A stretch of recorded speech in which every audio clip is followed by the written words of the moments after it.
바랍니다. 이 자리에 오늘 대통령님께서 모두 말씀을 전달드리겠습니다. 네, 주요 내용은 조금 전에 발표한 특별 성명을 참고해 주시기 바랍니다. 대한민국에는 근현대사에 특별한 경험이 몇 가지가 있습니다. 대한민국 정부 수립된 이후에 이승만 정권의 독재 행태에 우리 국민들이 4.19 혁명으로 대응했습니다. 그리고 이승만 정권은 무너졌습니다. 그리고 아주 긴 박정희의 군사 독재 정권이 있었습니다만 그 후에 1980년 모두가 기억하시는 5.18 민주화 운동이 있었습니다. 실패했지만 잠시, 그러나 결국 1987년 민중항쟁으로 결국 우리 국민들의 주권 의지가 관철됐습니다. 그리고 2016년 다시 박근혜 정권이 우리 국민들이 든 촛불로 무너졌습니다. 그리고 가장 최근에 2024년 12월 3일부터 시작된 우리 국민들의 빛의 혁명으로 전 세계가 놀랄만한 친위 쿠데타 진압 그리고 민주정부 수립이 이루어졌습니다. 한강 작가가 이런 얘기를 했죠.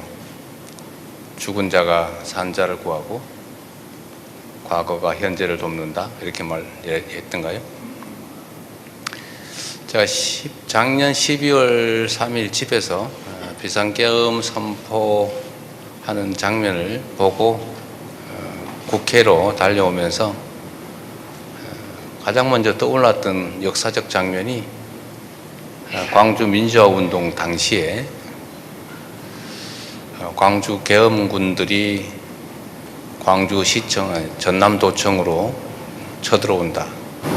우리 광주 시민 여러분, 전남도청으로 모여주십시오 라고 방송을 했던 광주의 한 여성의 목소리가 기억났습니다. 그래서 방송을 시작했죠. 똑같은 심정으로. 군사 쿠데타를 막을 수 있는 힘은 오로지 국민뿐이다.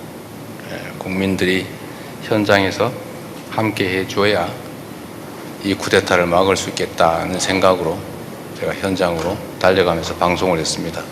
국회로 와달라. 그리고 실제로 국민들은 국회로 오셨습니다. 그리고 맨몸으로 결국 군인들의 총칼을 막아서 결국 쿠데타 진압에 단초를 제공했죠. 국회가 형식적 권한을 행사했습니다만 실질적 힘은 국민 속에서 나왔습니다. 그리고 마침내 군사 쿠데타는 진압되고 대통령은 구속되고 파면돼서 이제 새로운 진정한 국민 주권 정부가 탄생했습니다. 이 과정에서 언론의 역할 매우 감사하게 생각합니다. 그리고 각국 정부의 역할, 또 미국 정부의 역할도 크게 작용했다는 점 알고 있습니다. 세계 시민 여러분께도 감사드립니다. 대한민국이라고 하는 문화 강국, 경제 강국, 군사 강국에서 친위 군사 쿠데타라는 매우 후진적 사태가 발생했을 때 참으로 많이 놀랐지만 또 함께 관심 갖고 지원해 준 덕분에 대한민국의 시민혁명이, 빛의 혁명이 성공할 수 있었습니다. 대한민국의 이 아름답고 또 평화로운 시민혁명이, 민주주의의 회복이 전 세계에 세계사적인 모범이 되기를 바랍니다. 그리고 전 세계에서 민주주의를 위해서 싸우고 있는 세계 시민 여러분, 민주 지도자 여러분께도 감사와 동시에 응원의 말씀을 드리면서 희망을 가지시기를 기대합니다. 네, 고맙습니다. 네, 말씀 감사합니다. 오늘 이 자리는 민주주의 회복을 위한 1년간의 여정을 함께 돌아보고 외신 기자 여러분들이 궁금해하시는 부분들을 소상히 답해드리고자 마련되었습니다. 대통령님께 질문하실 분들은 손을 들어주십시오.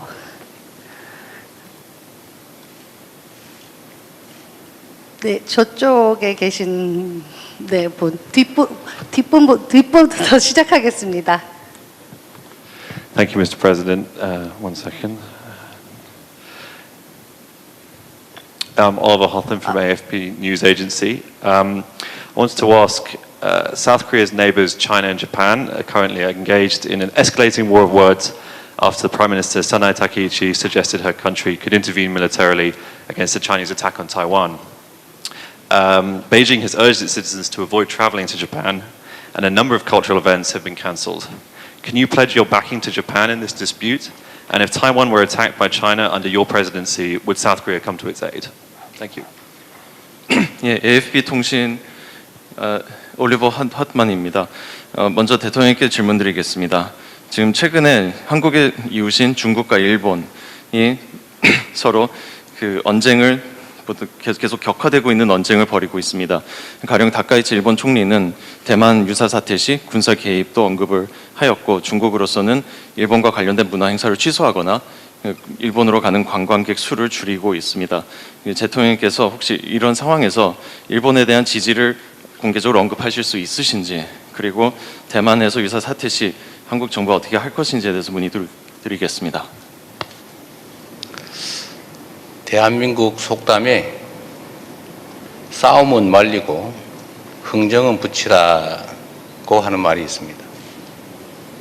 일본과 중국이 갈등을 겪고 있는데 우리가 한쪽 편을 들거나 그렇게 하는 것은 갈등을 격화시키는 요인입니다.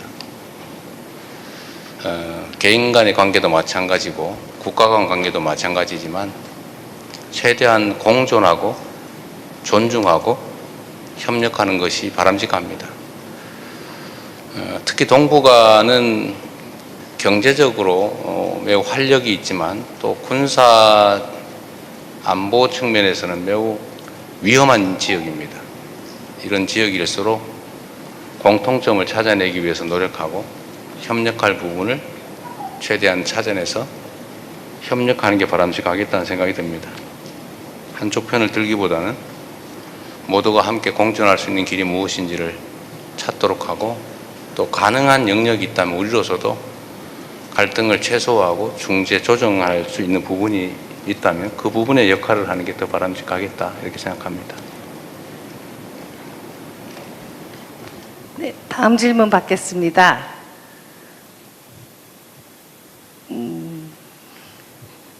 저 앞줄에 계신 분 소속과 성함을 밝혀주시기 바랍니다. 안녕하십니까, 대통령. 제 이름은 제도 캐럴 NK뉴 CEO입니다. Kim Jong-ok, sentenced to life of hard labor, May 2014. Kim Kuk-gi, life of hard labor, June 2015. Chae Chong-gil, life of hard labor, June 2015. Ko Young-chol, sentenced in 2016. There are 3 other South Koreans who have not been named by North Korean media who have been detained in the same time. All have spent almost a decade now cut off from their families, and 3 successive presidencies, Yoon Suk-yeol, Moon Jae-in, Park Geun-hye, have failed to bring them home. At the same time, we've seen US detainees go home. We've even seen Japanese detainees go home. What is your message to the families of these South Korean citizens, and what are you going to do differently this time to help get these gentlemen home? Thank you. 예, NK 뉴스의 채도 캐럴입니다.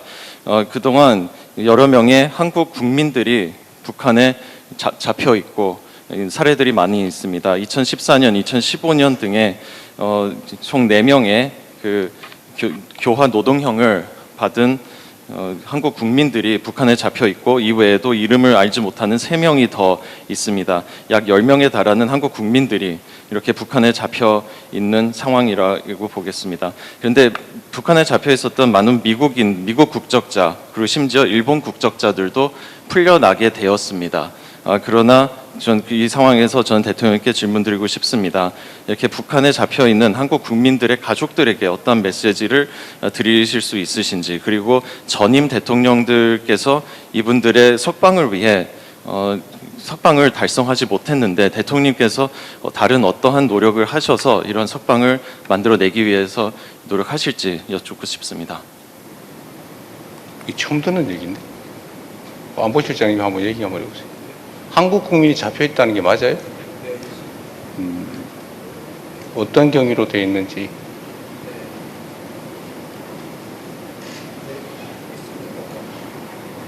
언제 어떤 경위로?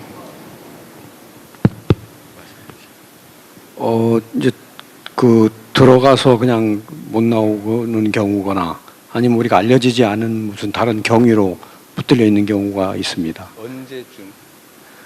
시점은 제가 좀 파악을 해봐야 되겠습니다. 몇 년 전에. 예. 시기를 언제 잡혀 있다는 건지 내가 아는 정보가 없어서.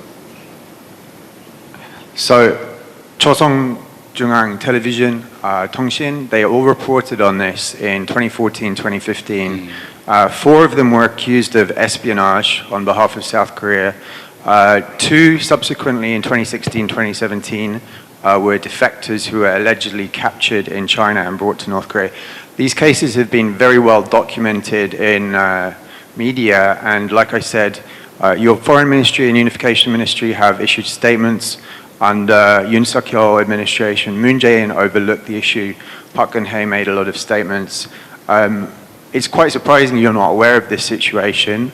It says a lot. I'm curious what you're going to do to help bring these people home. Thank you. 예, 조선중앙통신에서 이미 언론 보도가 여러 차례 나왔었습니다. 2014년 그리고 15년에 북한에 잡힌 4명은 스파이 혐의로 잡히게 되었고요. 2명은 2016년, 17년경에 탈북자 출신인데 중국에서 강제 북송이 된 것으로 언론에 보도가 되고 있습니다. 그동안 외교부, 대한민국의 외교부와 통일부는 이에 대해서 성명을 내기도 했었습니다. 특히 박근혜 정부, 윤석열 정부에서는 성명을 냈었는데 문재인 정부에서는 이런 성명이 없었던 것으로 알고 네, 있습니다. 알겠습니다. 대통령께서 이에 대해서 잘 모르시고 계신 것 같습니다만 어떠한 노력을 하실지 여쭙고 싶습니다. 아주 오래전에 벌어진 일이어서 제가 개별적 정보가 부족합니다. 상황을 좀 더 알아보고 판단하도록 하겠습니다. We will follow up with you with that question. So the next question, I think we will let the president pick for himself. 대통령님께서 다음 기자를 골라주십시오. 왜 이때까지 남성들만 주로 하시는 거예요? 네. 저기 뒤에 여성분.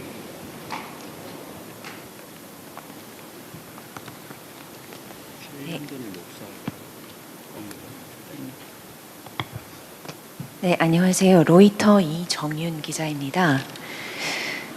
미국 트럼프 대통령에게 페이스메이커 역할을 하시겠다 언급하셨는데요. 페이스메이커는 방관자가 아니고 오히려 경주 앞에서 뛰면서 결국 이길 선수를 리드하는 역할을 하지 않습니까? 대통령께서 혹은 우리나라가 북한 관련 페이스메이커를 위해 어떤 구체적 역할을 할 수 있다고 보시는지, 또 이런 역할 수행이 가능하다고 보시는 근거가 어떠신지 궁금합니다. 지금 현재 대한민국과 북한의 상태는 바늘구멍조차도 없는 상태입니다. 대화가 완전히 단절됐을 뿐만 아니라 대화 통로, 하다못해 비상 연락망까지 다 끊어진 상태입니다. 그리고 아주 짧은 시간이지만 북한은 우리 남측의 접촉 노력에 대해서 전적으로 거부하고 있습니다. 우리가 할 수 있는 일은 일방적으로 유화적 조치들을 하는 것 정도입니다. 예를 들면 아시겠지만 대북 방송을 중단한다든지 또는 단파 방송을 중단한다든지 오해될 수 있는 군사적 행동을 최소화한다든지 뭐 이런 것들이죠. 그리고 북한에 끊임없이 선제적인 제스처, 유화적 제스처 이런 것들을 보내는 겁니다. 그러나 미국은 할 수 있는 게 많이 있죠. 그리고 아시겠지만 지금 한반도는 여전히 70년간 정전 상태인데 종전하지 못하고 휴전 상태인데 이 휴전 협정의 법률상 당사자가 미국입니다. 대한민국 정부는 그 정전 협정에 참여하지 못했죠. 아마도 그때 당시에 군사작전 지휘권을 미군에게 양도했기 때문이었을 것 같습니다. 뭐 지금도 비슷한 상황이죠.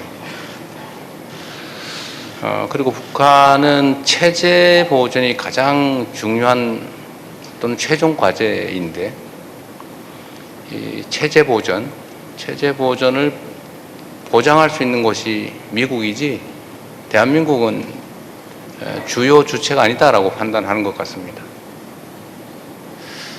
그러나 사실은 한반도 상황의 직접 당사자는 대한민국과 북측이죠. 안타깝지만 그래서 아무것도 안 할 수는 없고 또 트럼프 대통령의 이 평화에 대한 의지도 강하고 또 현실적으로 할 수 있는 역할도 크기 때문에 우리 때문에 남측의 입장 때문에 북미 간의 소통이나 협력, 협상이 제한받지 말라. 그리고 북미 대화를 위한 제반 조건들 중에서 우리가 할 수 있는 최선의 협력을 해 나가겠다. 구체적으로 뭐냐라고 물으면 하다못해 판문점을 잘 관리해 주는 것도 역할이겠고 또 우리가 이런 입장을 객관적으로 공개적으로 표명하는 것조차도 객관적인 조건을 조성하는 데는 도움이 되겠지요. 왜냐하면 뭐 통미, 복남이니 뭐 이런 형식적인 내용을 가지고 또 제한을 받기도 합니다. 그러지 말라는 겁니다. 저는 북미 간의 관계가 개선되는 것이 또 먼저 개선되는 것이 한반도 문제를 해결하거나 또는 문제를 완화하는 데 도움이 된다라는 게 제 판단입니다. 이번에 에이펙 계기에서도 미국 트럼프 대통령은 김정은 위원장을 만나기를 원했고 또 기대도 했습니다만 잘 안 됐죠. 또 뭐 상황이란 언제나 변하는 것이니까 언제든지 소통하고 협력할 수 있도록 우리가 객관적인 상황들을 최대한 조성해 나가겠다. 한미 연합훈련 문제도 뭐 그 중에 하나겠죠. 대화 여건 조성에 필요하다면 또 미국이 전략적 레버리지가 필요하다면 뭐 그런 문제들도 충분히 논의하고 고민할 수 있다라고 해줘야 미국도 아마 북한과 협상 또는 대화의 문을 여는 데 도움이 되지 않을까 싶습니다.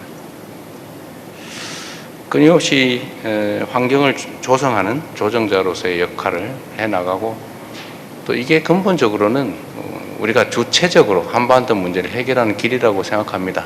현재로서는 바람직하지 않지만. 네. 그리고 이쪽에 우리 분홍색 옷 입으신 보라색. 네. 기회를 주셔서 감사합니다, 대통령님. 저는 미국 NBC 방송국의 김성희 기자고요. 벌써 트럼프 대통령 2번씩이나 만난 정말 어떻게 보면 짧은 시간에 만났던 기록을 세우셨는데요.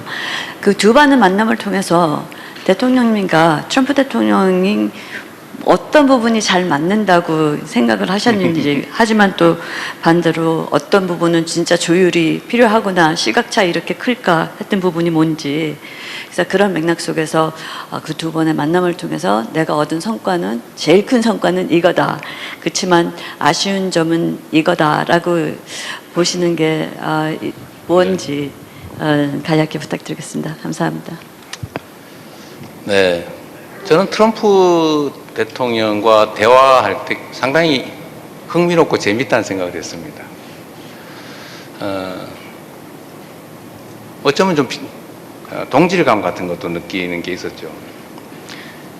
트럼프 대통령은 제가 보기에는 미국의 국익을 위해서 최선을 다하는 것으로 보였습니다. 저는 국가 지도자는 당연히 그래야 된다고 생각합니다. 물론 그 상대인 우리 입장에서는 괴롭고 힘들죠. 약간 거친 면도 있어서 쉽지는 않지만 또 그 역시도 미국의 국익을 최대화하기 위해서 할 수 있는 일이라고 생각합니다. 저 역시도 마찬가지죠. 우리 대한민국 국익을 최대화하기 위해서 애를 씁니다. 어쩌면 트럼프 대통령도 한미 통상 안보 협상에서 꽤 힘들었을 겁니다. 그러나 또 흔쾌히 그 결과에 대해서 존중하고 또 상대를 인정해주고 그런 점이 실용주의자로서의 면모가 뛰어나다라고 생각됩니다. 현실주의자이고 실용주의자이고 또 협상의 또 딜의 대가이기도 하고 또 한편으로 상대를 존중하기도 하는 것 같습니다. 김정관 장관에 대해서 터프한 협상가였다. 좀 무능한 사람이길 바랬는데 좀 힘들었다고 하셨던가? 뭐 그런 표현을 했죠. 아주 멋있었다고 생각합니다. 앞으로도 자주 대한민국과 미국 간의 여러 문제들에 대해서 직간접적으로 논의하게 될 텐데 언제나 말씀드리는 것처럼 합리적인 결론에 이를 수 있으리라고 믿습니다. 우리 하기 나름이다. 성과. 성과라고 하면 지금까지 우리가 하지 못했던 핵추진 잠수함, 핵추진 잠수함을 우리가 확보할 수 있게 되었다는 점 아닐까 싶습니다. 동북아시아의 전략적 중요성, 우리 입장에서도 가질 수 있는 전략적 유연성, 자율성 이런 측면에서 보면 매우 유용한 결과였다고 생각됩니다. 자, 다음 질문은 좀 지역을 옮겨가서 아시아권 언론들에게 좀 기회를 드리겠습니다. 저기 두 번째 줄에 네. 소속과 성함을 좀 밝혀주십시오.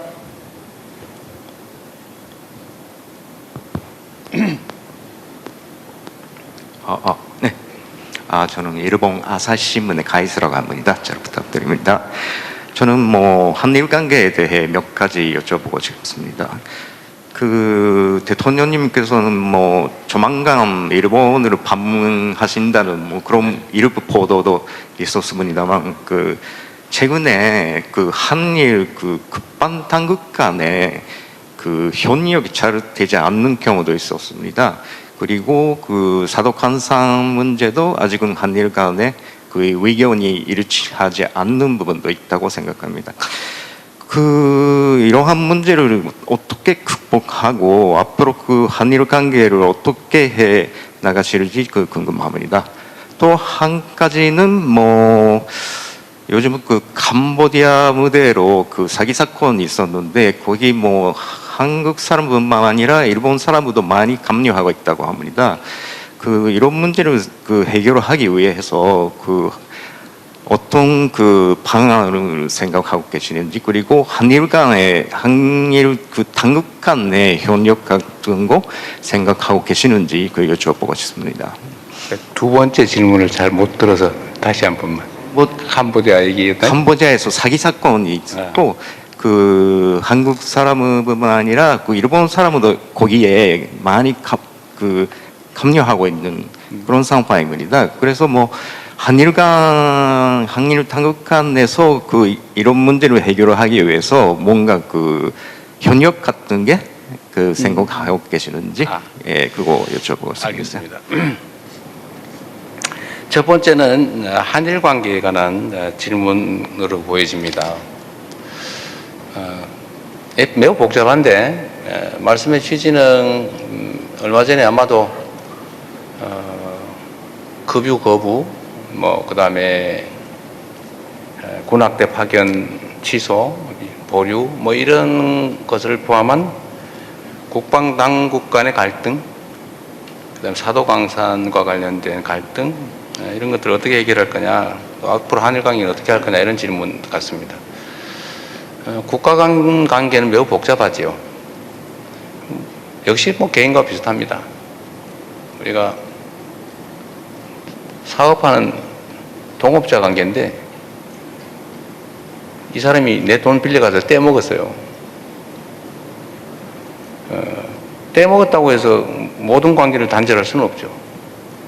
떼먹은 건 떼먹은 문제대로 해결해 가면서 또 협력할 수 있는 것도 협력해야 되지 않겠습니까? 문제가 있다고 다 단절하면 아마 마지막에는 나 혼자 남아서 외로워질 것 같아요. 저는 한일 관계도 그렇다고 생각합니다. 아주 가까운 이웃이고 뗄래야 뗄 수 없는 지리적 관계, 또 역사적, 문화적, 사회적, 경제적 관계를 맺고 있습니다. 협력할 게 많습니다. 미국과 중국도 엄청나게 갈등하고 심하게는 대결적 태도를 보이지만 또 다른 면에서는 협력하고 소통하고 그러고 있죠. 한일 관계도 마찬가지다. 우리가 독도를 둘러싼 감정적 갈등, 이건 현실적 갈등은 아니죠. 그 대한민국이 시료 지배하고 있는 명백한 대한민국 영토인데 그 누가 뭐라고 한다는들 뭐 상관 있어요. 사실은 모른 척하는 게 최고긴 한데 그러나 어쨌든 그것도 감정적인 요소죠. 사도광산 같은 과거사 문제, 이런 문제들도 사실은 그렇게 깔끔하게 해결된 건 아닌 게 분명합니다. 그러나 또 이것도 하나의 과제로 우리가 안고 있으면서 그것 때문에 다른 영역까지 다 연결시켜서 다 포기할 필요는 없다는 생각이 듭니다. 경제 교류나 안보 협력이나 민간 교류나 문화 협력 얼마든지 할 수 있어요. 우리가 협력해서 얻을 건 얻으면서 또 일방만 덕을 보는 게 아니라 호혜적인 입장에서 모두가 서로 도움이 되는 길을 찾아서 협력하고 또 해결되지 않은 미완의 과제들은 미완의 과제대로 이렇게 또 논의하고 조금씩 해소하고 해가면 되지 않겠냐, 그렇게 생각합니다. 한일 협력은 저는 계속 추진해야 된다고 생각하고 또 미리 말씀드렸던 대로 셔틀 외교는 계속해서 이번에는 제가 방문할 차례이기 때문에 우리 존경하는 다카이치 총리의 고향으로 가서 한번 한일 정상회담을 하고 싶다 말씀을 드렸고, 이번에도 제가 다카이치 총리를 만났을 때, 아프리카에서 만났을 때 서로 매우 반가웠고 또 한일 협력은 계속해 나가자고 또 합심해서 잘 됐습니다. 한일 관계가 긍정적으로 미래지향적으로 잘 되기를 바랍니다. 또 그렇게 노력하겠습니다. 캄보디아의 아마 스캠 사기 피해에 대한 공동 대응 말씀하시는데 아주 좋은 의견이십니다. 저는 일본은 별로 피해를 안 입고 있는 거 아닌가 생각했어요. 만약에 그렇다면 우리가 지금 전 국가 역량을 동원해서 이런 걸 보여주려고 하죠. 대한민국 국민에게 가해하면 그 이상을 잃는다. 분명하게 보여주려고 합니다. 지금 국정원이 지금 현재 상태로는 아마 상상하기 어려운 규모로 대응하고 있습니다. 검찰, 경찰, 금융기관 할 것 없이 대규모 대응 조직을 만들었는데 그 중에 한 과제가 국제협력입니다. 근데 같은 피해 국가들이 협심해 준다면 더 도움이 되겠죠. 지금 동남아시아의 이 범죄 집단 규모가 20만 전후라고 추정합니다. 20만. 아예 뭐 소규모 마을을 만들어 가지고 아예 마을 통째로 범죄를 하고 있다고 하잖아요. 그리고 이제 일본 국민을 상대로 사기 행각을 하려면 일본 말을 잘하는 일본 국민이 필요하니까 반쯤은 유인하고 반쯤은 납치해서 범죄에 가담을 시키는데 어쨌든 그냥 두면 계속 커질 것 같아요. 그래서 마약, 도박, 스캠, 사기 이 세 가지 국제 범죄는 국가 간 협력을 최대화해서 국제 협력이 꼭 필요한 분야라고 생각합니다. 같이 할 수 있으면 좋겠습니다. 감사합니다. 다음은 앞줄에 하얀 옷을 입은 여성분께서 계속 손을 들으셨는데. 네, 안녕하세요. 저는 홍콩 피닉스 TV 김지연 기자입니다. 저는 한중 관계 관련해서 질문을 드리려고 합니다. 얼마 전에 시진핑 중국 국가주석께서 한국을 국빈 방문하셨는데요. 대통령님께서는 이번 회담 이후에 한중 관계 어떻게 평가하시는지 궁금합니다. 그리고 한국과 중국이 어떤 분야에서 더욱더 협력을 심화할 수 있을 것이라고 기대하는지 궁금하고요. 또 얼마 전 지난 1년 계엄 이후로 대중 외교가 좀 멈춰져 있었는데요. 이번에 대중 외교를 복원하시면서 개인적인 소회도 좀 같이 부탁드립니다. 감사합니다. 네, 좋은 질문 감사합니다. 한일 관계도 그렇지만 한중 관계도 대한민국으로서는 매우 중요합니다. 물론 군사 안보 분야에서는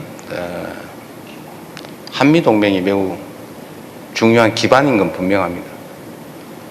또 경제 부분에 있어서도 좀 전에 얘기했던 대로 안미 경중 이렇게 해서 뭐 경제는 중국, 뭐 안보는 미국 이렇게 또 양쪽으로 나누기도 지금 어려운 상황이 돼가고 있습니다. 네, 국제 공급망이 크게 재편되고 있고 또 진영 간 대결이 격화돼서 좀 대한민국 정책을 수립하는데도 매우 곤란한 점이 많긴 합니다. 그렇지만 역시 대한민국과 중국은 지리적으로, 경제적으로, 역사적으로, 사회 문화적으로 뗄래야 뗄 수 없는 관계입니다. 한중 관계를 안정적으로 잘 관리하는 게 우리로서는 매우 중요하죠. 협력 가능한 분야는 아무래도 문화, 경제, 뭐 민간 교류 이런 영역이 아닐까 싶어요. 그리고 동북아 안정을 위한 안보 협력도 함께 논의해야 되지 않을까 싶습니다. 저는 현재 상황을 안정적으로 유지 관리하는 게 중요하다고 생각해요. 갈등이 격화돼서 군사적으로 대결하는 국면까지 가는 것은 결코 바람직하지 않다. 누구에게도 그렇게 생각합니다.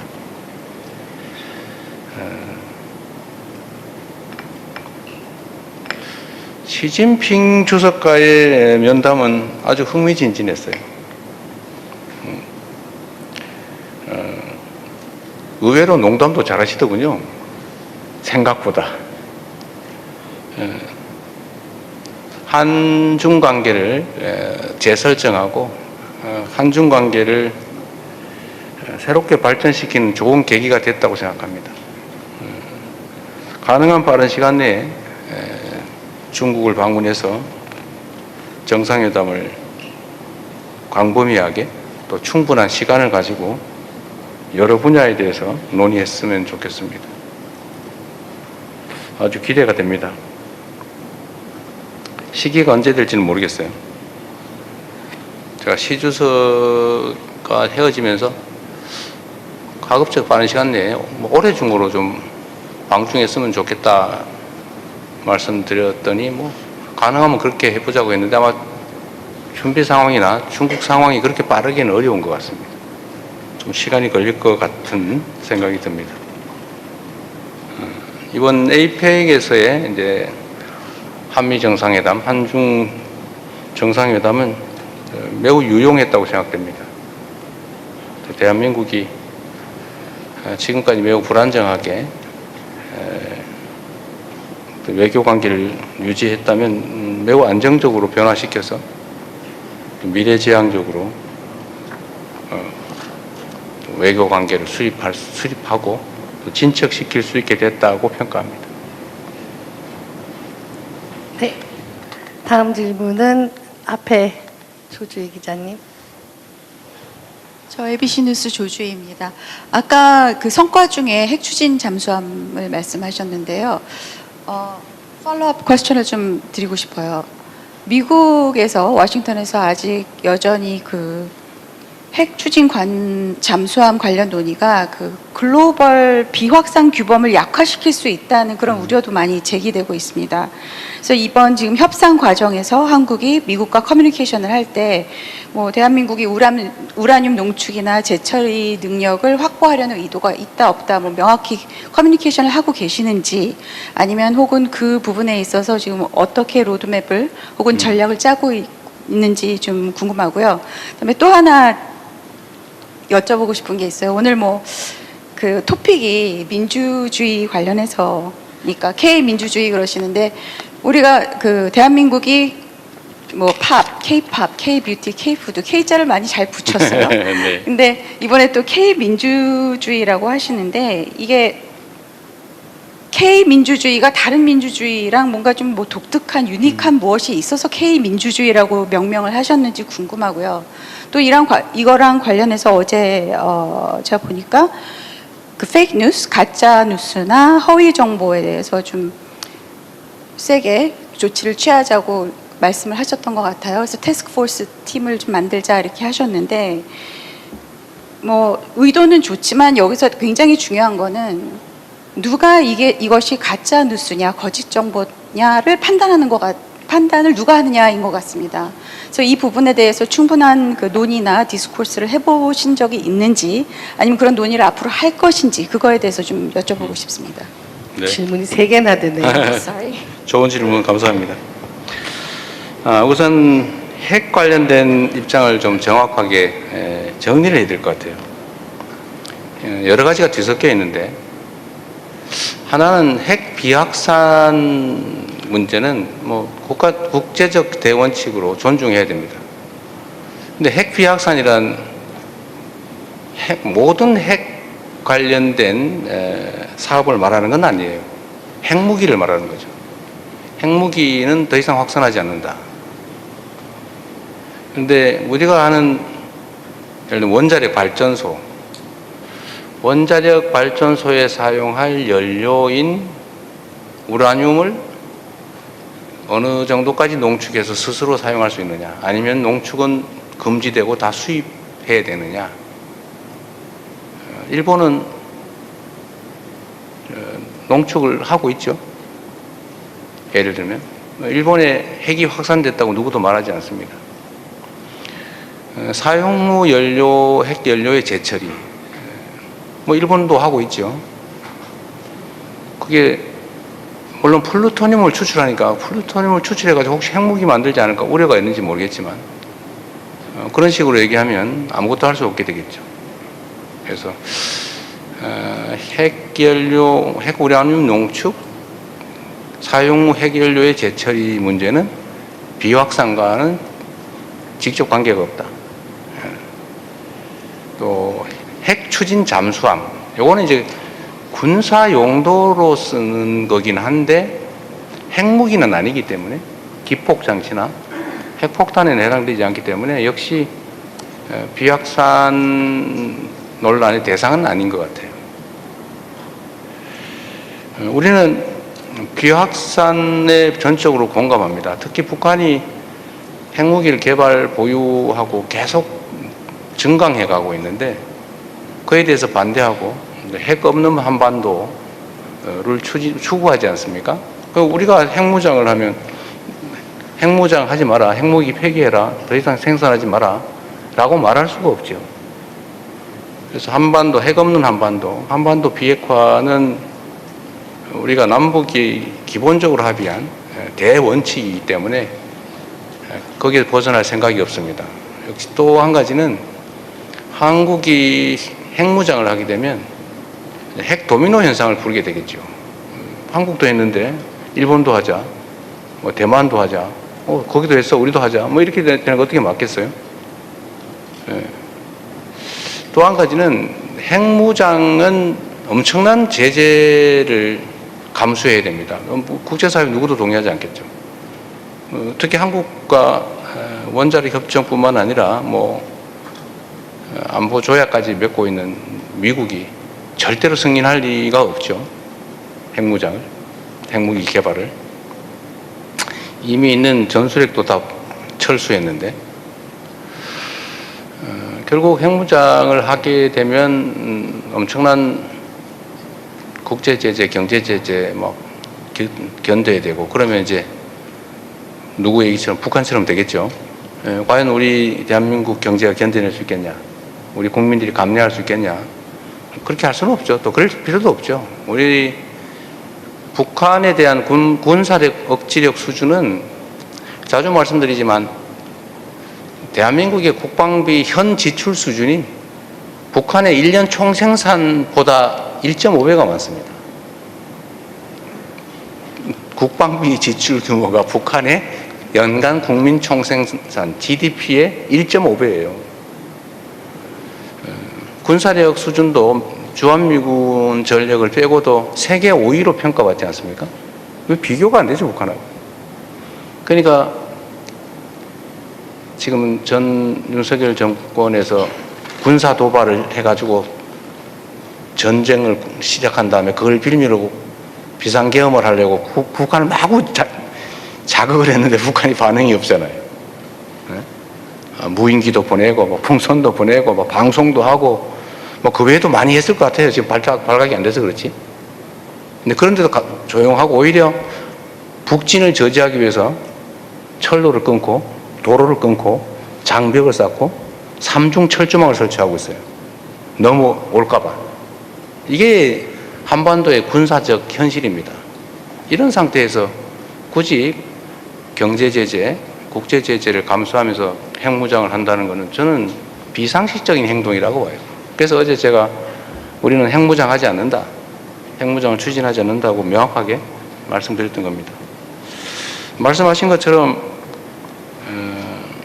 미국 일각에서 대통령은 이렇게 트럼프 대통령이 명확하게 핵추진 잠수함 건설 승인하겠다. 즉 원자력 협정을 뭐 바꾸든지 아니면 그 안에서 승인하겠다라고 입장을 명확하게 했어요.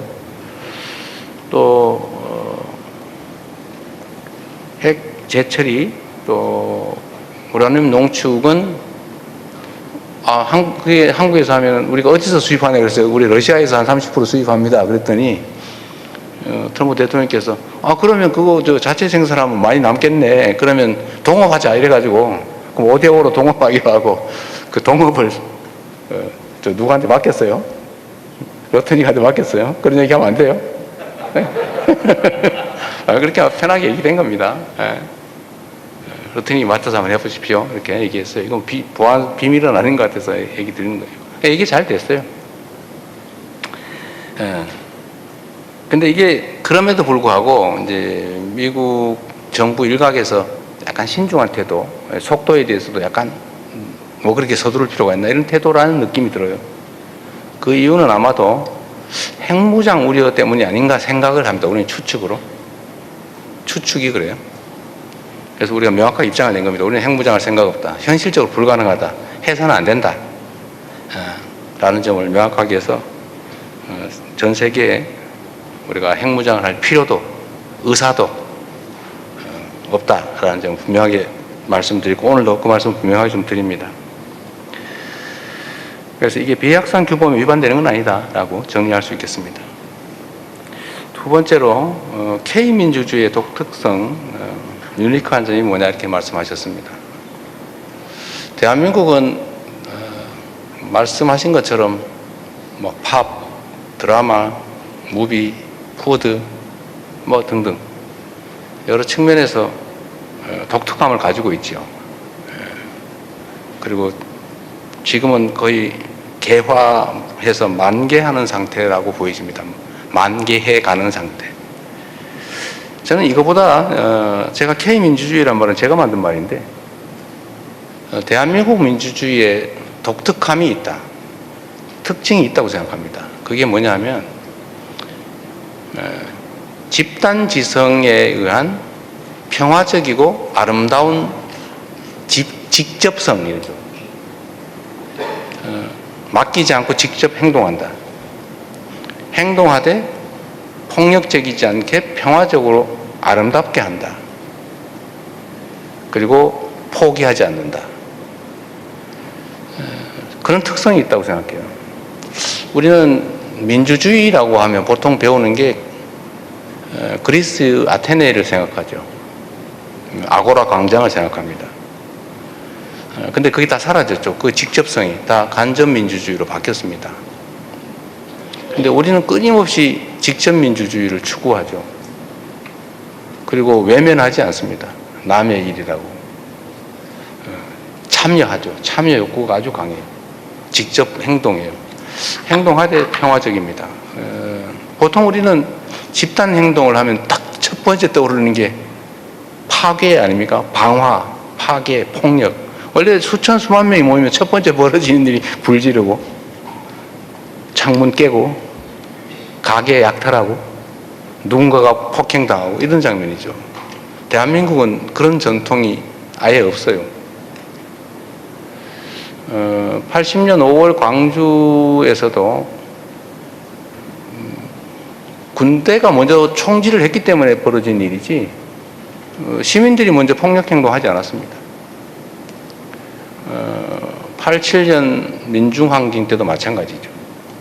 그리고 보셨지만 그 후에 박근혜 대통령이 탄핵당한 촛불혁명 과정에서도 일체의 폭력행위가 없었습니다.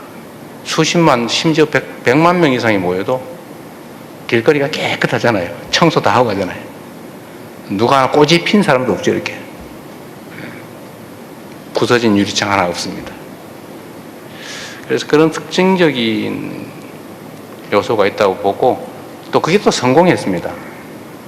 지금 아마 세계사적으로 봤을 때 현실의 권력이 민중들의 무혈 평화 행동으로 그 권력을 끌어내린 사례가 제가 알기로는 그게 처음입니다. 그리고 또 10년도 안 된 시기에 2번씩이나 반복적으로 벌어졌죠. 이걸 보고 아마 많은 분들이 놀랄 거예요. 저 나라에서만 가능한가? 근데 제가 아까 말씀드린 거죠. 세계 시민들께 이 말씀을 드리겠습니다. 민주주의를 향해서 끊임없이 투쟁하고 있는 많은 세계 시민 또 민주주의 지도자들께 대한민국을 봐라. 현실로 있지 않냐. 그리고 이 민주주의라고 하는 게 국가 사회 발전의 큰 원동력이에요.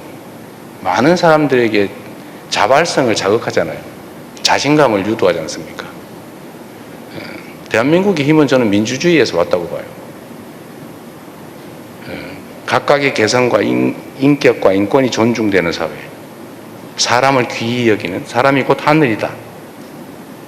이런 사상, 사고 이런 것들이 저는 민주주의의 큰 원천이 됐다고 보고 그게 현실에서 발동되고 주권의식에 충만한 국민들이 비효율적이고 비민주적인 시스템을 결코 용납하지 않는 그런 것들이 국가 발전에 경제 발전, 사회 발전, 문화 발전에 큰 힘이 됐다고 생각해요.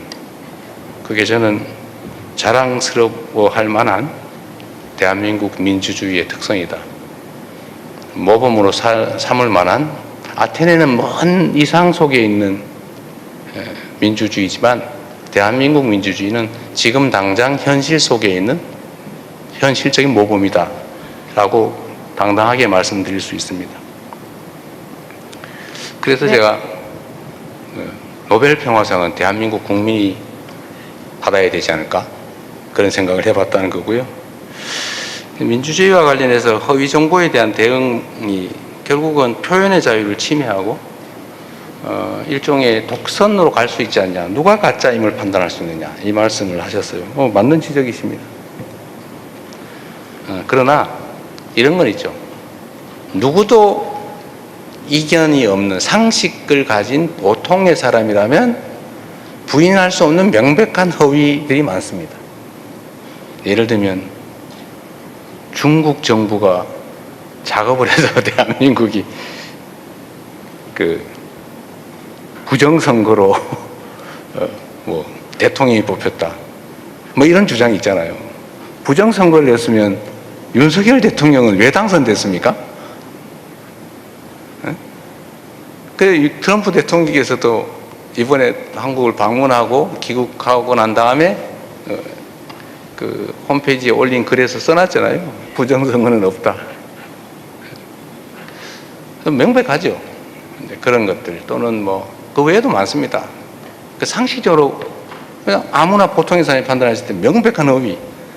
근데 이게 선동의 소재로 사용되는 거, 이런 것들은 막아야죠. 우리가 가치 판단의 영역, 그러니까 팩트가 아니고 의견의 영역은 손대지 않는다. 뭐 욕을 하든 비방을 하든 상관없다. 팩트의 영역에서는 명백한 허위를 가지고 공격하는 것, 편을 만들어서 사회를 분열시키는 것, 이거는 제재해야 된다. 이건 표현의 자유 영역에서 벗어나는 거다 이렇게 생각합니다. 그거는 민주주의를 보호하기 위해서 필요한 게 아니라 민주주의를 해치는 독약과도 같은 것이죠. 그런 건 제거해야 되는 겁니다. 그건 최근에 갑자기 벌어진 일이 아니라 과거에도 언제나 그랬죠. 명백한 허위 팩트는 형벌로 다스려 왔습니다. 민사상 엄청난 손해배상을 가하기도 했죠. 뭐 미국 같은 경우는 그렇게 했죠. 대부분의 나라는 명백한 허위일 경우에는 형사적 처벌을 해왔습니다, 이미. 지금은 방치되는 측면이 있어서 그에 대해서 엄정하게 좀 대응해야 되겠다는 말씀을 드린 거고, 이거는 결코 표현의 자유를 침해하거나 민주주의를 위협하는 것이 아니라 오히려 민주주의를 위해서 꼭 필요한 것이다, 이렇게 말씀드리겠습니다. 네, 다음 질문은 대통령님께서 선정해 그래요? 주십시오. 나름의 공정성을 기하기 위해서 노력했나 봐요. 네, 우리 약간 흰머리 대신 두 번째 줄. 그 다음에 앞에 할게요. 미리 정해놓겠습니다. Jack Barton from Al Jazeera. The opinion polls show there is wide support for your policies since martial law, pragmatic centrist policies. And yet when I talk to people in the middle, everywhere I go, there seems to be a dissatisfaction with both parties that harkens back to something you mentioned at the very top of the talk, which is the special circumstances out of which South Korea's democracy arose, and that is the dictatorship period and the student demonstrations. And at the heart of the grumbles that I hear from most people is that the PPP can't divorce itself from the legacy of the past, from the dictatorship years, but equally so the Democratic Party can't seem to move on from its student movement heart or the idea that it's an opposition party, and even when it wins a resounding electoral success, as the perception is, it spends more time going after the other major party than it does focusing on policy. So there is happiness out there that South Korea absolutely has moved on, it has proved resilience, but also a general dissatisfaction that the two major parties are still in this dynamic. And it seems like a dynamic that would lead to history repeating itself, perhaps not as dramatically as we saw a year ago. But is this something that South Korea should try to overcome? If it should, how could it overcome this? How could the two main parties move on and become something that all of the people can appreciate? 예, 알자지라의 필립 잭 바튼입니다. 최근 여론조사를 본다면 대통령님의 정책, 즉 중도적이고 실용주의적인 정책에 대한 지지가 매우 확고한 것 같습니다. 그러나 한국의 정치, 특히 두 개의 거대 당에 대한 불만은 계속 있는 것 같습니다. 보신다면 한국의 그 민주주의가 성장해온 특수한 환경을 보신다면 이거는 과거의 독재 정부 그리고 이에 맞선 학생운동, 민주화 운동으로 대변이 될 수 있겠습니다. 그러나 이는 현재 두 정당에 그대로 투영이 되고 있습니다. 국민의힘은 과거와 이별을 못하고 있다는 지적을 많이 받고 있고, 동시에 민주당도 운동권 또는 야당의 기지를 버리지 못한다라는 그런 비난을 동시에 받고 있습니다. 이것은 민주당이 여당이 되었고 아주 거대한 승리를 했음에도 불구하고 계속해서 야당을 공격하는 것이 정책 추진보다 더 우선순위에 있는 것처럼 보여진다라는 비판이 되겠습니다. 한국은 물론 그간은 민주주의의 회복력을 보여왔고 그동안 계속해서 민주주의가 성장해온 것을 말씀하신 대로 잘 달성을 해왔습니다만 이러한 정치판 그리고 정당에서의 이런 문화는 지속되고 있는 것 같습니다. 이러한 측면에서 역사가 반복된다라고도 볼 수 있겠습니다. 물론 1년 전 상황보다는 확실히 좋아진 것은 맞습니다. 그러나 대통령님께서 이러한 이 정치 상황을 개선하기 위해서 어떤 노력을 해야 된다고 생각하시는지, 만약 그렇다면 어떻게 해야 된다고 생각하시는지, 전 국민이 모두 만족할 수 있는 그러한 정치를 만들기 위해서 어떻게 해야 되는지 여쭙고 싶습니다.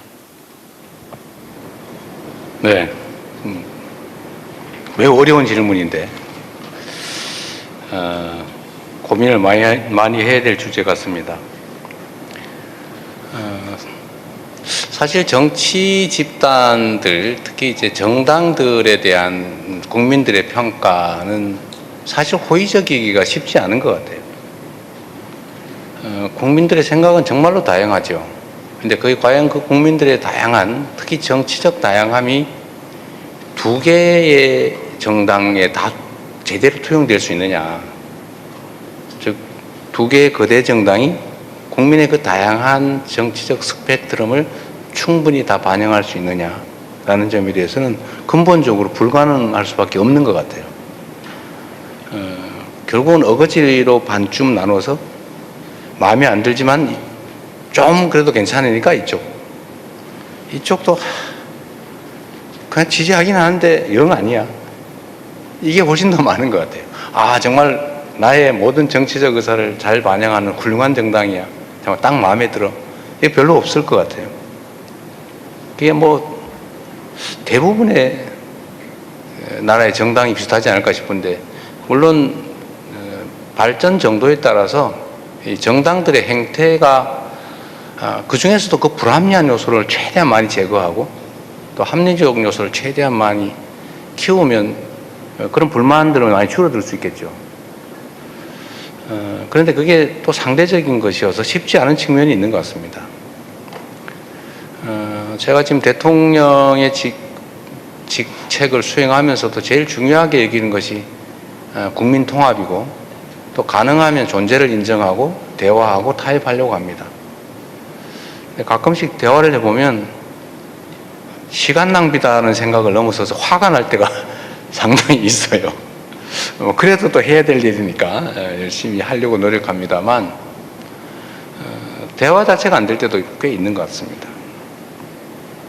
근데 이게 그러면 상대 입장에서는 일부러 그러거나 모르고 그러느냐, 어떤 걸까? 어쩔 수 없는 측면이 또 있는 것 같아요. 그러니까 정치 발전 정도가 충분히 성숙하지 못한 것 아닐까?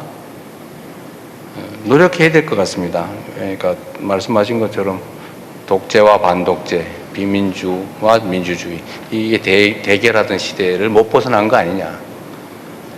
대한민국이 충분히 민주적이지 못하고 좀 독재적이고 폭력적일 때는 소위 민주화 투쟁, 민주주의 투쟁이 중요했죠.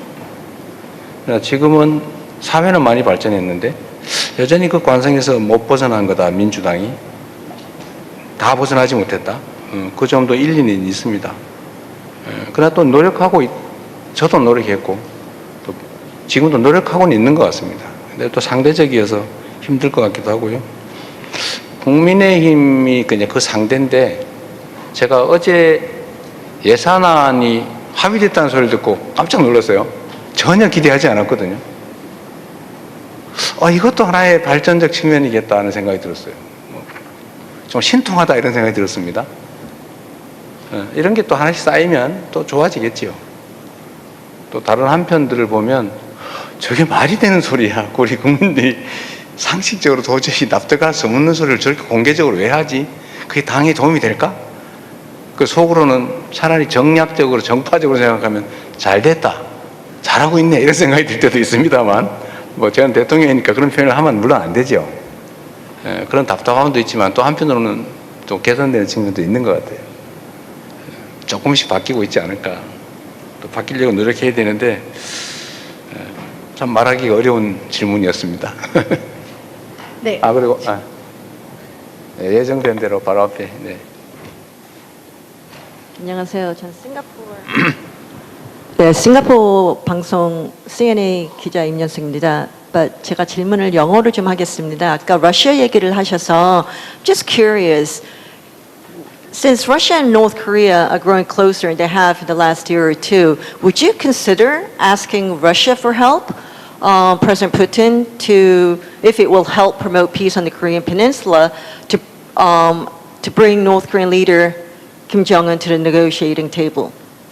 And my original question was about the inheritance tax here in South Korea, because South Korea has one of the highest inheritance tax in the world, and many Koreans are moving overseas, and they're going to countries like Singapore. And Mr. President, you said that your administration would be reviewing the inheritance tax earlier, but we haven't seen much reports on this. Just curious as to how the review is progressing, and Mr. President, what you think should be done, what South Korea can do to ensure that South Koreans don't go overseas because of the inheritance tax here in South Korea.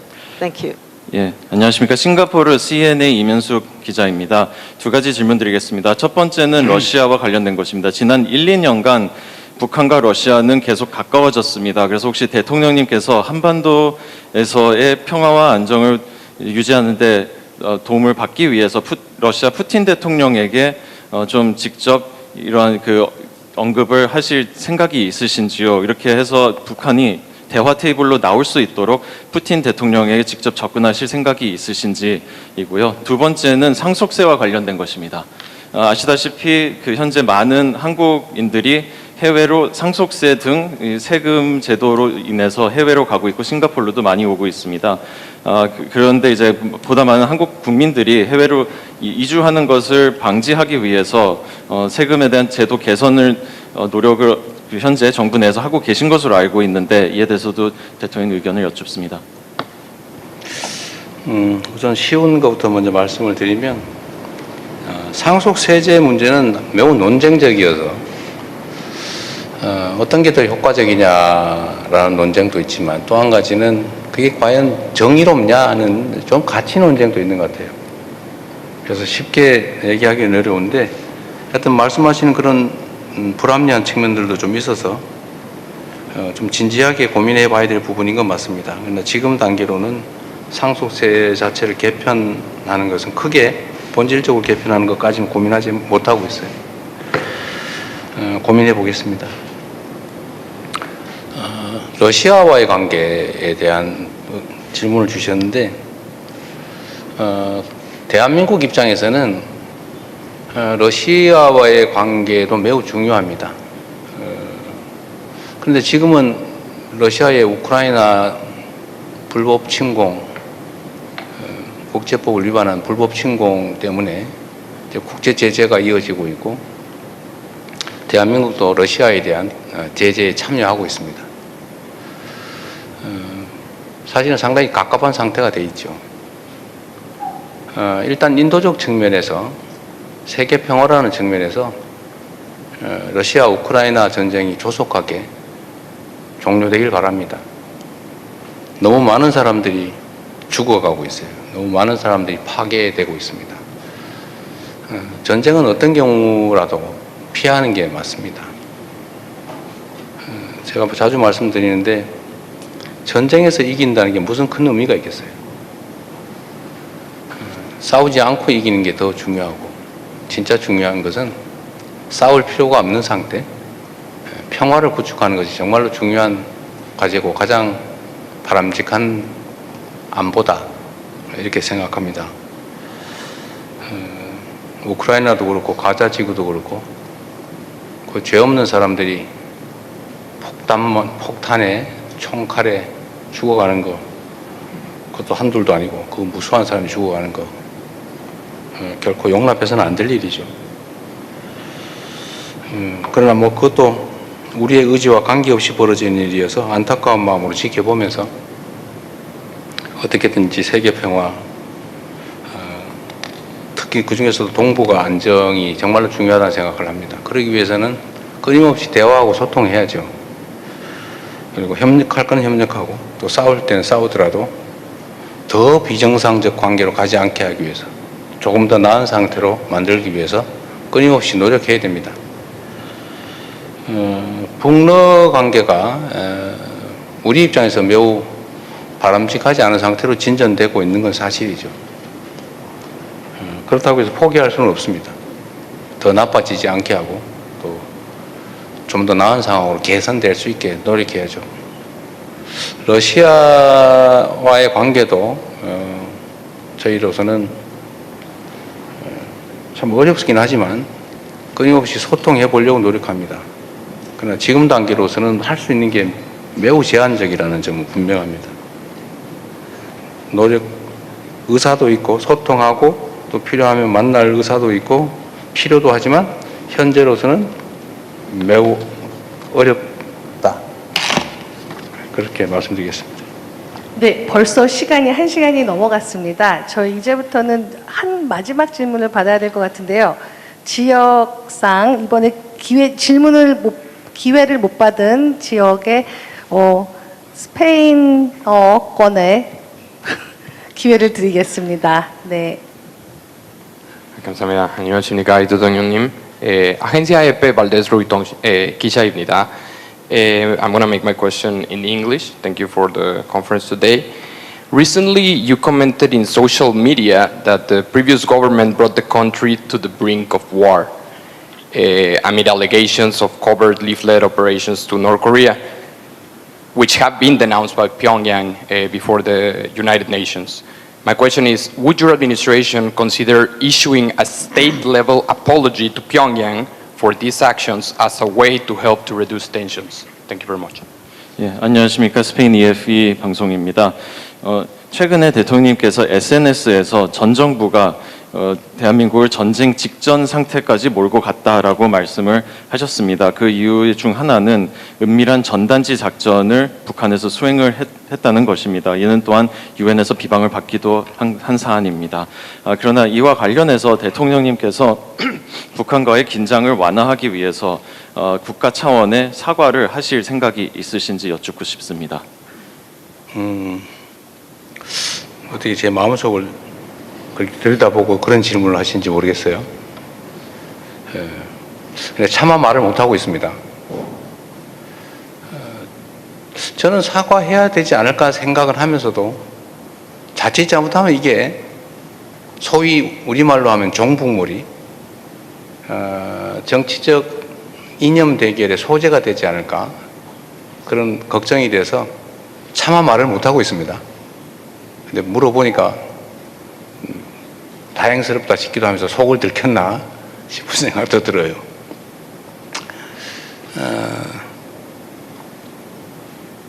그냥 이 정도로 끝내겠습니다. 그리고 내가 사심 질문 하나 받게. 우리 제가 아는 외신 기자 몇 분 안 계신데 우리 최상훈 기자 한번 아까 손 드신 것 같아서 제가 사심을 한번 발휘하도록 하겠습니다. 기회 줘서 감사합니다. 뉴욕타임즈 최상훈 기자입니다. 좀 디테일한 질문을 두 가지만 드리고 싶은데요. 좀 전에 말씀하실 때 그 핵농축 관련해서 한미 간에 동업하기로 이야기가 있었다고 말씀하셨는데 그 한국 정부는 그 핵 연료 주기 말할 때 농축이라든지 재처리, 그 시설이 문제가 대두가 될 것 같는데요. 한국 정부는 농축과 재처리 시설이 한국 내에 설치가 되어서 운영이 되어야 된다고 생각하시는지 궁금하고요. 핵잠 관련 말씀도 하셨는데 원자력 잠수함 그거는 어디에서 만들어야 된다고 대통령께서 생각하십니까?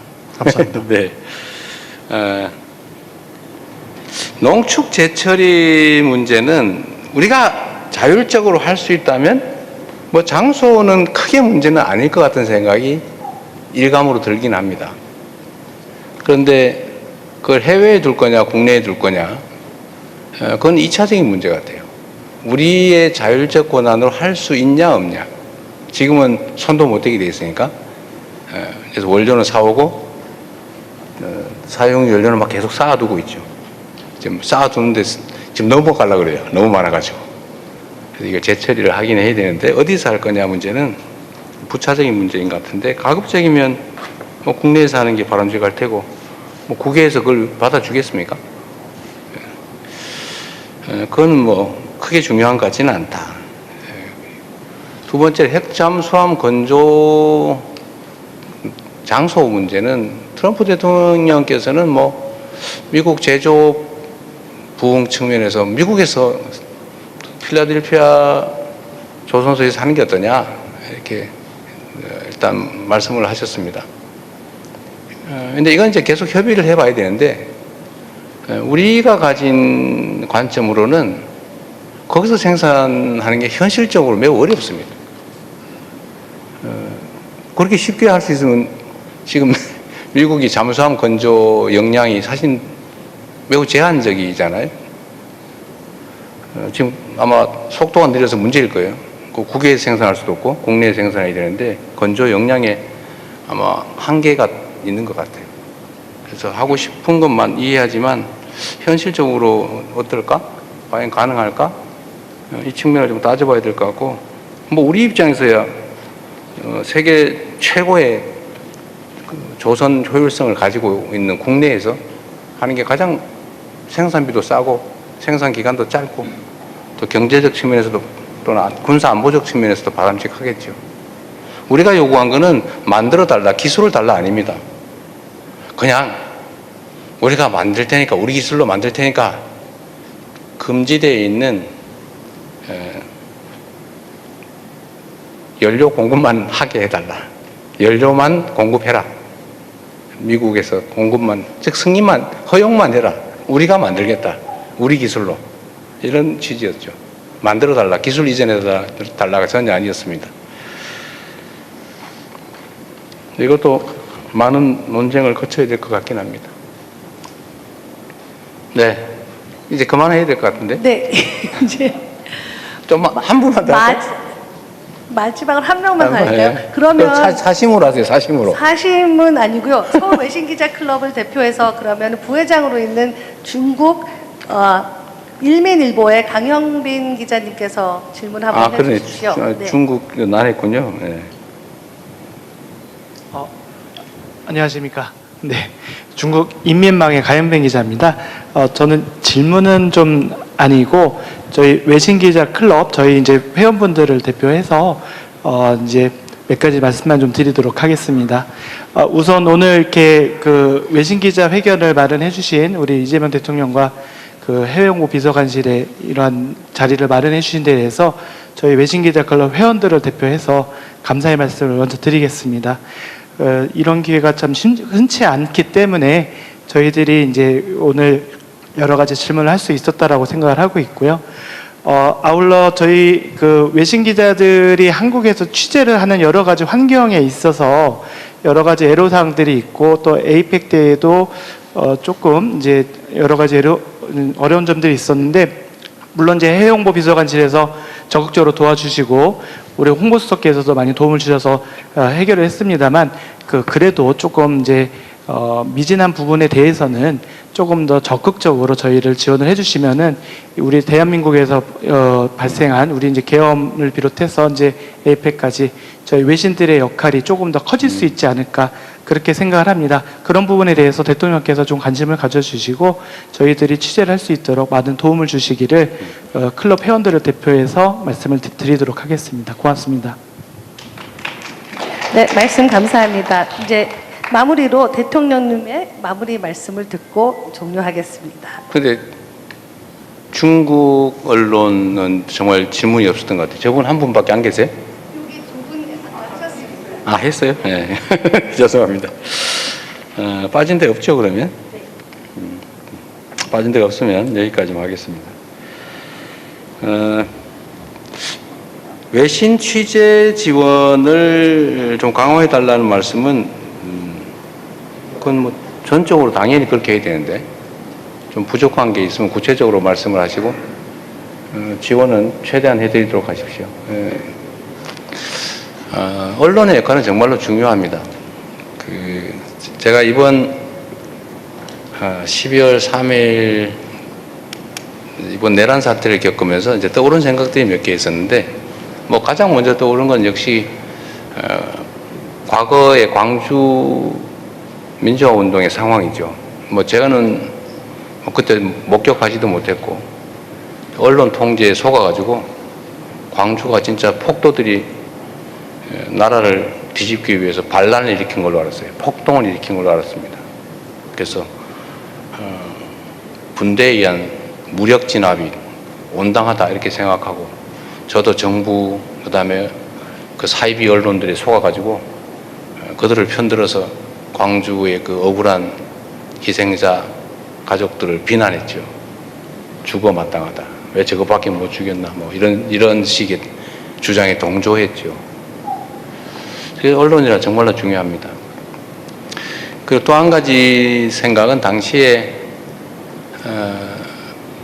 작전 지휘권, 군대 이동에 관한 권한은 미군이 가지고 있었는데, 어쨌든 공수부대들이 광주로 다 이동해가지고 학살을 자행할 때, 저는 지금 그게 어떻게 정리되는지 모르겠지만, 이 군대에 대한 지휘 권한을 가지고 있는 미국 당국이 최소한 방임, 동조, 했다는 그 역사적 사실 때문에 한미 관계가 심각한 위기를 겪기도 했습니다. 반미 감정이 재고되고 고조되고, 요 근처에 있는 뭐 미 문화원, 상공회의소, 대사관 막 이런 데가 공격 대상이 되기도 했죠. 그래서 이번에도 사실 그런 점들이 매우 걱정이 됐습니다. 당시 또 한 가지는 참 광주 때는 모든 언론을 통제했죠. 근데 그 중에 외신 기자들, 사진 기자 활동이 아주 비밀리에 이루어져서 그게 이제 광주의 실상이 알려지는데 크게 도움이 됐어요. 그래서 이번에 근데 그런 생각이 떠올랐습니다. 그런데 이번에도 그런 점 때문에 어쨌든 제가 유튜브 방송을 통해서 많이 알려야 된다. 우리가 언론의 역할을 대신해야 된다. 그런 생각도 하고, 또 미 대사관, 또 미 당국하고도 연락을 많이 했어요. 과거의 그 경험 때문에 한미 동맹, 한미 관계 매우 중요한데, 여기서 혹시 삐끗해가지고 군사 반란 세력들, 쿠데타 세력을 혹시라도 옹호를 하거나 아니면 방임하거나 이런 모양이 되면 치명적 상황이 발생할 수 있다 해서, 우리 위성락 그때 당시에 우리 외교 참모 활동하시던 분들 통해서 많이 연락을 했는데, 어쨌든 많은 것들이 잘 해결됐습니다. 아주 빠르게 미국 당국의 객관적 입장 표명이 있었고, 또 언론들의 아주 적극적인 활동 때문에 우리 국민들이 용기를 가지고 주권자로서 직접 행동, 참여 행동이 가능했습니다. 그리고 새로운 역사를 만들었죠. 아직은 미약하지만 대한민국의 지난 1년간의 이 빛의 혁명 과정, 민주주의 혁명 과정은 역사적으로 연구되고 아마 모범으로 남을 거라고 확신합니다. 언론의 역할도 역시 중요하죠. 세계 시민들에게 이 모범적인 민주주의의 현장, 직접 민주주의, K 민주주의의 이 실상을 여러분께서 잘 전해주시기 바랍니다.